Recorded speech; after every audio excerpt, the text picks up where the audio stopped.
Үдийн цай гарчсан цагаас л асуудал дагуулж сүүлдээ сурагчид үдийн цайнаас хордох тохиолдол хаасаагүй гарах болно. Хэдхэн хоногийн өмнө гэхэд орчлон дунд сургуулийн сурагчид үдийн цайнаас хордож эмнэлэгт хүрэгдсэн.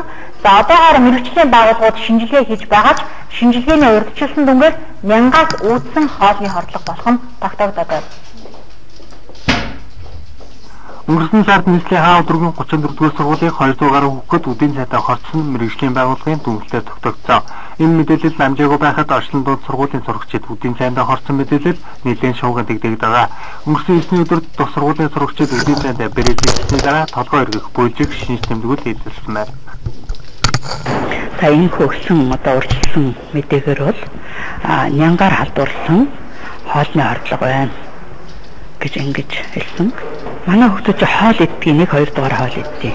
9-ний өдөр одоо эцэг хоолноос болсон нь аль хоолноос болсон гэдгийг бид нар хэлж мэдэхгүй. Зүгээр 9-ний өдөр хүүхдүүд бол бэрээсээ боо бас ногооны салаад идсэн.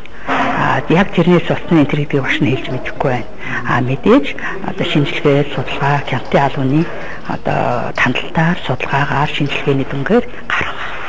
Ер нь эцэгүүдийн хүсэлт манай одоо үүссэн нөхцөл байдал хариуцлага халдвар гүйцэтгэлийг чанартай сайн хийх үүднээс бид нэр одоо хичээлийг төр зогсоосон байгаа. Тэгээ их нэгд өдөр манай хичээл орох байх гэж бодож байна. Шийдвэр гараагүй. Үдийн цайнастай хугацаанд болсон тарагсуу амт муудаа даалгах нарийн бог халбаг кашиг 1-5 дугаар ангид сурагчид тараагаад 6 жилийн нүрэг үзэж байна. Анх 300 төгрөгийн төсөвтөөр гарч ирсэн үдийн цай өнөөдөр 400 төгрөгийн төсөвтэй байгаа. Өөрөөр хэлбэл таны хүүхд сургууль дээрээ 200 төгрөгийн каш борцоо идэж байгаа гэсэн үг юм а. Нөгөө төгөр үдийн цайнаас хүүхдүүд ямар учир шалтгааны улмаас хордоод байгааг 2 дугаар сургуулийн инженеэр тодрууллаа. Хоол хүнсийг бол хүнсээс гадна хийж байгаа одоо сав суудаг аяг тав тэдний одоо ариутгал цэвэрлэх маш хэрэгтэй. Тэр ер нь голчлон одоо 3 дамжлагаар ингээ угаад цэвэрлж ариутгах хэрэгтэй байдаг.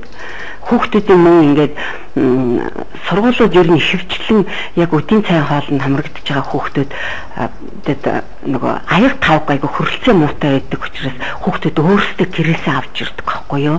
Тэгээ байнгын нөгөө цүнхлээд хоолоо идчихэл цүнхлээд аваа явчихдаг. Гэртээ очиод бас угаа цэвэрлж чадчихэв үгүй юу гэдэг дээр бас анхаарал тавих ёстой. Тэрнийг бол байнгын шалгаж хинжих хэрэгтэй байдаг. Тус сургуульд 1-5 дугаар ангийн 1000 гаруй хүүхдүүд үдийн цай олгодог байна. Харин ингэхдээ эдгээр хүүхдүүдийн аяг тавгийг сургуулиас гаргаж чадахгүй тул хүүхдүүд гэрээсээ аяг халбаа авчин үдийн цайгаа уудаг гэж байна. Тэгэхээр бага ангийн хүүхдүүд аяг тавгаа байнга угаагаад байж чадахгүй нь ойлгомжтой. Харин энэ нөхцөлд ямар нэгэн өвчөө үүсэхгүй гэх баталгаагүй болж байна. Ер нь мэргэжлийн хяналтын байгууллагаас жил бүр яг энэ үдийн цай хөтөлбөрийн хэрэгжилтэнд хяналт тавьж ажилтдаг ерөөхдөө бас явцын дунд ч гэсэндээ хяналтуудыг хийгээд явдаг байгаа.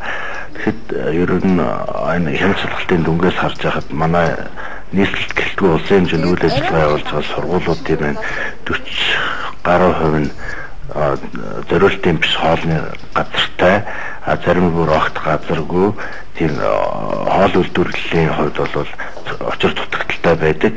Зориултын бус энэ хоол үйлдвэрлэлийн газарт хоол бэлтгэх нь бол бас яг энэ эрсдлийг үүсгэх бол нөхцөл бүрдүүлж байгаа.